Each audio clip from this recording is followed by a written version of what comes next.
హైదరాబాద్ లో వెస్టీజ్ అనేటటువంటి ఈ ప్లాట్ఫామ్ కి మీరు ఈ రోజు వచ్చిన బిజినెస్ కి నేను వచ్చి 3 ఏళ్ళు అవుతుంది. 3 సంవత్సరాలు. 3 ఏళ్ల కంటే ముందు 2010 నుంచి 2020 దాకా sales medical representative, medical sales manager, regional sales manager for entire Telangana. ఇది నా డ్యూటీ. 50,000 రూపాయలు నా సాలరీ. లాక్డౌన్ టైంలో నా సాలరీ 50,000 నుంచి 15,000 వచ్చినప్పుడు నా అంతా లేదు. ఆలోచించి ఏమైనా చెయ్యాలి అని ఉన్నప్పుడు నాకు వెస్టీజ్ పరిచయం అయింది. కామన్ గా మనిషి దగ్గరికి ఎవరి దగ్గరికైనా నార్మల్ ఉన్నప్పుడు అవకాశం వస్తే పట్టించుకోరు. ఇది మనిషి యొక్క లక్షణం. అవునా కదా? సార్ కంఫర్ట్ జోన్ ఉన్నాం, ఎవ్రీ మంత్ జీతం వస్తుంది. ఎవడో నాలంటాడు వచ్చి అన్న నీ దగ్గర ఒక వండర్ఫుల్ ఆపర్చునిటీ ఉంది, నా దగ్గర ఇంత అంటే చెప్పేడు ఏమని తర్వాత చూద్దాం, ఇట్లా ఉంటుంది రియాక్షన్. పుసుకురా నీకు ఆల్రెడీ మూతి వాళ్ళకి ముక్కు వాళ్ళకి రిక్వైర్మెంట్ ఉన్నావు అనుకో, ఏడికి రావాలి. రాత్రి ఒక అబ్బాయి జూమ్ మీటింగ్ చూసినా, శివ ఐడియా ఉందా? 2 గంటల సేపు వెయిట్ చేసినాడు. గణేష్ వచ్చి నాకు ఏమి కాయలు ఉంది, ఎంత రిక్వైర్మెంట్ ఉంది, వెయిట్ చేయాలి. శివ అయినా వెయిట్ చేయాలి, నేనైనా వెయిట్ చేయాలి. సో రిక్వైర్మెంట్ ఉన్నప్పుడు దాకా నాకు చాలా మంది చెప్పిన మాట ఏంటంటే, సైదులు ఒకటే ఆదాయం చాలా డేంజర్ రా. నువ్వు ఏదన్నా ఒక పని చేస్తుంటే అక్కడి నుంచే ఆదాయం వస్తుందంటే అది చాలా డేంజరు. ఎందుకు అంటే అక్కడ ఆదాయం ఆగిపోయే మార్గాలు ఉండొచ్చు. ఎందుకంటే నీ జాబ్ కాబట్టి నీ కంపెనీ ఓనర్కి ఎప్పుడైనా కోపం వచ్చి నీ జాబ్ ఉడవీకింది అనుకో, రోడ్డు మీద పడతావు. ఉడవీకోద్దని రూల్ ఏం లేదు కదా. ఇస్తప్పుడే అపాయింట్మెంట్ లెటర్ రాసి ఉంటుంది, ఎప్పుడైనా తీయొచ్చు. లేదు నీకే కోపం వచ్చి మీ ఆమెతో వెలిపెట్టుకొని పోయి జాబ్ రిజైన్ చేసిన అనుకో, ఫ్రస్ట్రేషన్ లా, అప్పుడు పడేది రోడ్డు మీద ఎవరు? దేవుడు ఎప్పుడన్నా పిలిపించిండు, సైజులో పని రారా అని పోవాలి, రాకు చెడేసుకొని వస్తాడు. ఎప్పుడు పిలిచినప్పుడు పోవాలి. పోతే కూడా రోడ్డు మీద పడేది మన ఫ్యామిలీ. SR no? సో అంతిమంగా జరగరాని ఏమైనా జరిగితే రోడ్డు మీద పడతామని చెప్పి నా ఫ్రెండ్స్ చెప్తే మనకు అప్పుడు అర్థం కాలే. ఎందుకు?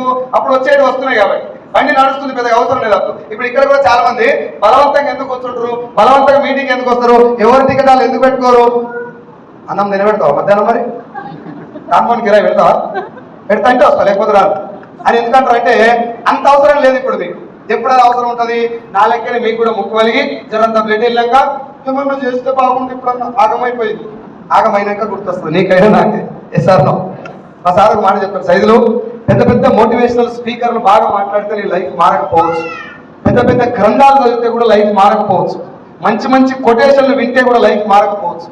కానీ నీ జీవితంలో తగిలేటటువంటి ఒక ఎదురు దెబ్బ వల్ల నీ జీవితం మారచ్చు. అప్పుడు కనుక నువ్వు పర్ఫెక్ట్ గా ఆలోచిస్తే నీ జీవితం పక్కా మారుతుంది, మంచి స్థాయిలోకి వెళ్తారు. కరెక్టే కదా?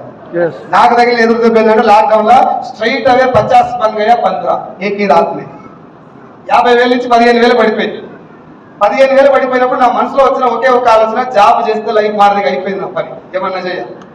ఇప్పుడు 2వ లాక్డౌన్ వస్తే 50,000 నుంచి 15,000 అయింది. ఇంకో లాక్డౌన్ వస్తే ఉన్న చూసిపోతుంది, నో డౌట్.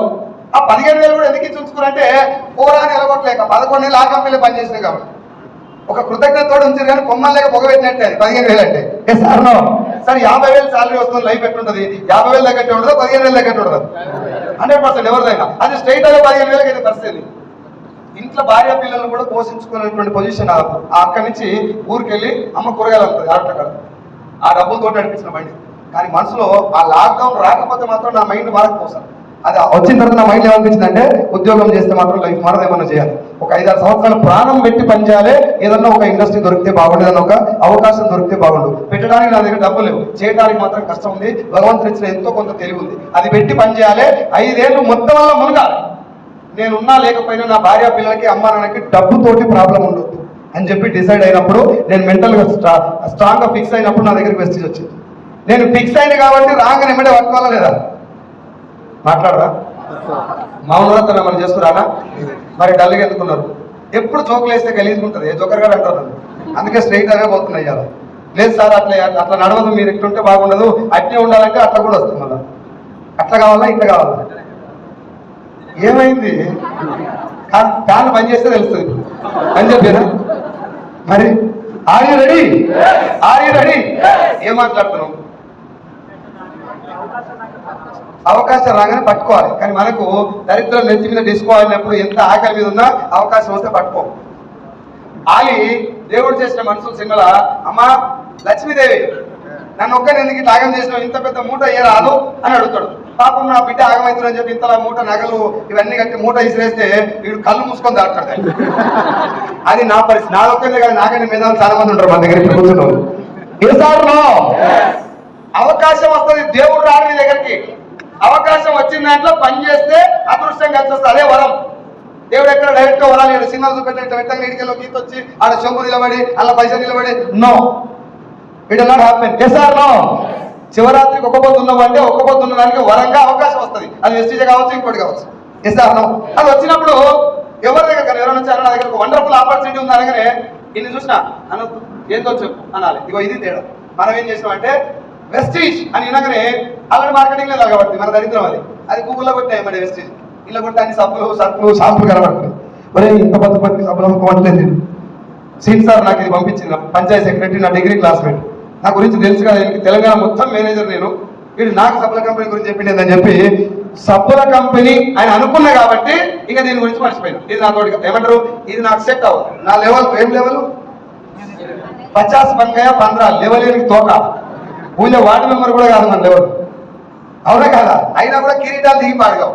అది దిగక నేను మీటింగ్కి రమ్మని చెప్పే సీన్ సార్ నన్ను సైదులు ఒక మీటింగ్కి రారా, ఇది ఏందో తెలుసుకో, నువ్వు జాయిన్ కాకు, ప్రొడక్ట్ కొనకు, ఈ బిజినెస్ కూడా చేయకు, ముందు మీటింగ్కి వచ్చి ఇది ఏందో ఈను. నాకెందుకో ఈ బిజినెస్ బాగుంటుంది అనిపిస్తుంది, నేను విన్నా. కానీ నువ్వు మార్కెటింగ్ లో ఉన్న కాబట్టి సరే నాకంటే తెలియగలను కాబట్టి మీటింగ్కి రారా అంటే నాకేమనిపించదు అంటే వీడు ఇంతగానో నన్ను బదిలాడుతున్నంటే నేను పోతే ఇంకెంత వచ్చి పాడవుతుంది.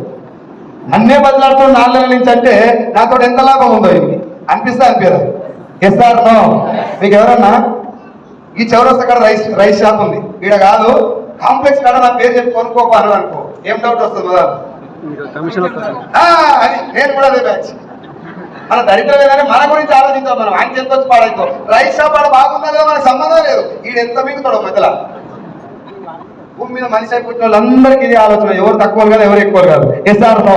నేను అట్లా అనుకోని 4 నెలలు అయిపోయినాక సీన్ సార్ ఏమంటే నేను ఈయన పక్కన గుంతపల్లి ఉంది కదా సార్, ముందరికెళ్తే అవంతి కాలేజ్ గుంతపల్లి ఐడియా ఉందా? కొత్తగూడ దగ్గర లెఫ్ట్ పోతే ఆ గుంతపల్లికి పంచాయతీ సెక్రటరీ సీన్ సార్. ఆ జాబ్కు నేను రిజైన్ చేస్తున్నది అన్నాడు. Government job. మనకు గవర్నమెంట్ కొలువు రాలే కాదు, మనం అప్లై చేసినా రాకుంటే ఖచ్చితంగా రాదు. ఎందుకు రాదంటే మనం చదువు అసలు ఆ స్థాయిలో చదివినట్టు. ఇప్పుడు మాది బోడ బర్రె ఉండే, ఆ బర్రె మీద కూర్చొని ఆ తోక ఎంత ఇట్లా పట్టుకొని 12 అది. ఇప్పటికి నాకు 12 రాలేదు ప్రామిస్. నా బిడ్డ ఇప్పటి తిరుగుతుంది నన్ను, డాడీ 12 కోర్స్ అంటారు, నాకు తెలియదు. ఆ స్థాయిలో చదివినట్టు గవర్నమెంట్ ఇంటికి వచ్చి ఇస్తారా ఎరా జాబు 100% ఇస్తారు. ఇస్తాను కానీ నేను బిజీగా ఉండి వద్దని చెప్పాను. నేను గవర్నమెంట్ జాబ్ అప్లై చేయలే, మా వాడు గవర్నమెంట్ జాబ్ కొట్టిండు. మనకు రాంది వేరే వాడు సాధించిందంటే గ్రేటే కాదు. మాట్లాడాలి. Yes or no? వాడెంత గ్రేట్ అయినోడు నాకు చెప్పింది ఏం కంపెనీ? సబ్బుల కంపెనీ.